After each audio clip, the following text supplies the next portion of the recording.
maintenance. It's raining out, we can't work. So anyway, we're pulling the A-frame off here.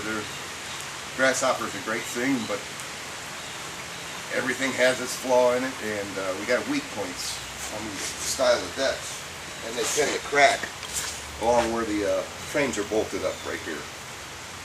So we've done some repair in the past on the top here. Now we're going to pull it off because it seems to be cracking all the way through. So we're going to pull it off and do a little welding on the back side too. So here we go, Billy boy.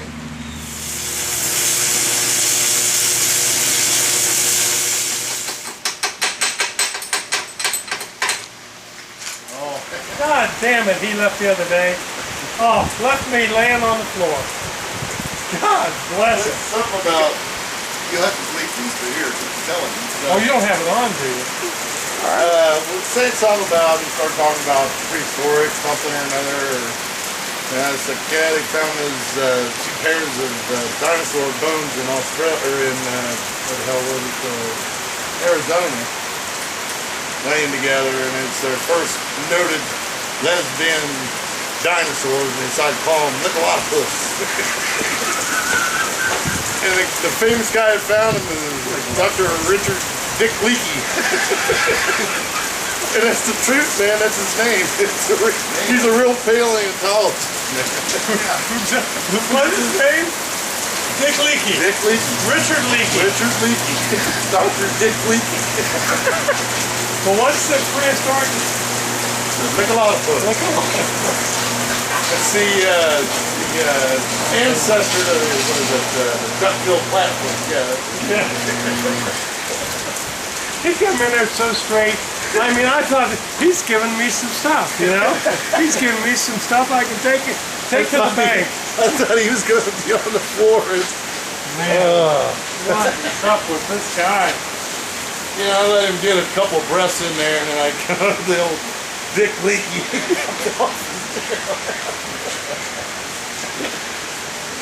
There is something wrong with you, boy. Well, it's almost time to try this again. We're on a little bit of a rain delay today. We were doing pretty good today, and we came back into town. We got a couple more properties to do, and as you can see on the radar, the green dot is us, and the green rain is coming our way. So we're going to be down a little while here. We'll try to hopefully get back up and running here soon, but I don't know, I'm a little optimistic. We've had a lot of rain lately these last few weeks. Last week it was Monday, Wednesday, and Friday, and now here it is Wednesday, hump day. We were rained out Monday. We got yesterday in almost all day yesterday. About 4 o'clock or so it started to rain, and now here it is about 2 o'clock, and it's been raining for about 20 or 30 minutes, and judging from the radar I just showed you, I think we've got a little bit more coming. So we're just going to sit it out here and see what happens. Hopefully we can get back out and do some more cutting today, but if it continues to rain like this, we'll probably have to stick a fork in it, and we'll just try again tomorrow.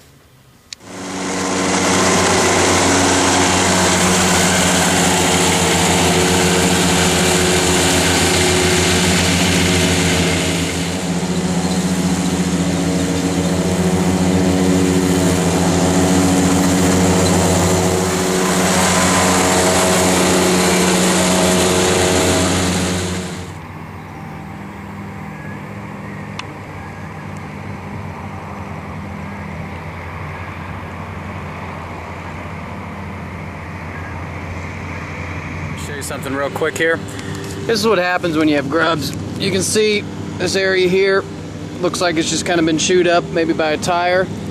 You peel it back like sod, and in there you can see the little destructive creatures known as grubs.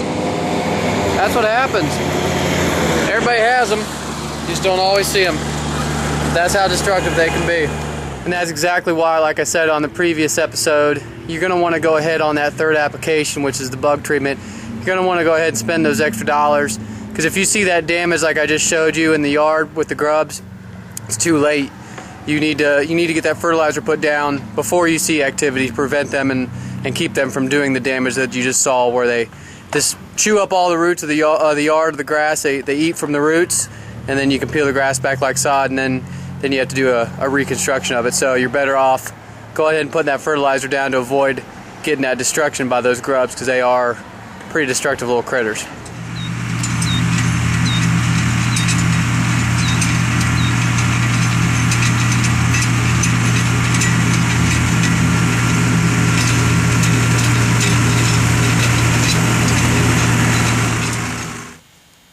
Well, it's an exciting day here at Stewcare. We got our newest piece of equipment here. Is an item from Turf Co. called the Turn Air 6. It's a core aerator with a ride-along chariot, and the claim to fame on this piece of machinery is they claim that while you're aerating, while your tines are in the ground, you can actually turn. You don't have to raise your aerator tines up out of the ground like you do most conventional aerators. They claim this one you can turn while your aerator tines are down, and you never have to stop. Steerable. It's got a nice little Honda motor on it. It's a 36-inch path. It'll fit through a 36-inch gate. The aerating width is about 24 inches, so you're aerating about 2 feet at a time. Very excited here at the company to offer this to our clients. We have an aerator. It's a 6-foot aerator. Goes on the back of our John Deere tractor, but it's a little too big for, you know, the small to medium-sized yards, which we're hoping this machine is ideal for. So I'm going to go ahead and take it out in the yard and see how it works.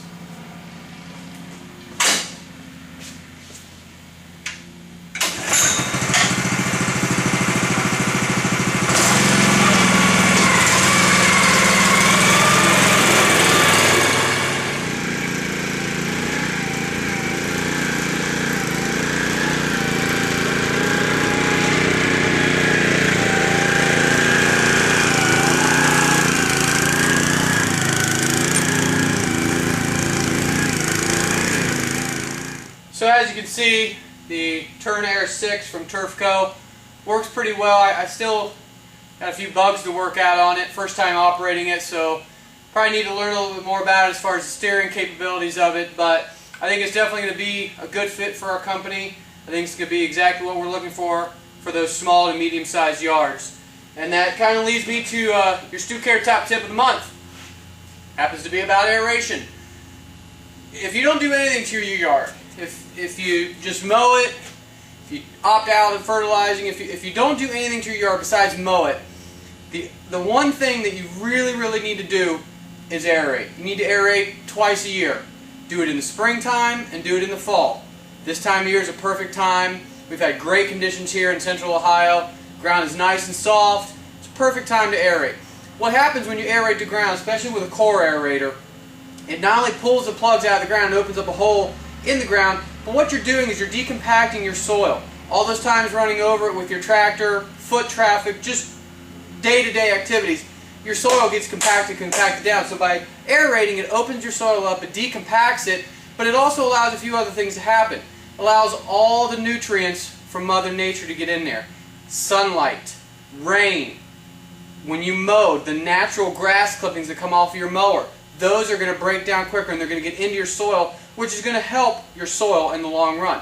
Then if you go that extra step like we recommend and you sign on for 4 applications of fertilizer, by aerating, it's going to open your soil up, your soil is going to breathe better, and it's going to allow those nutrients from the fertilizer as well to get down in your soil more often. And it's just, your soil is going to be so much better, so much healthier. So if you don't do anything, if all you're doing is mowing your yard, at least aerate twice a month. Highly recommend it. Very excited to see how this machine works out in our inventory. Hoping to open up some new doors here at the company and add another aspect to the services that we can offer our customers.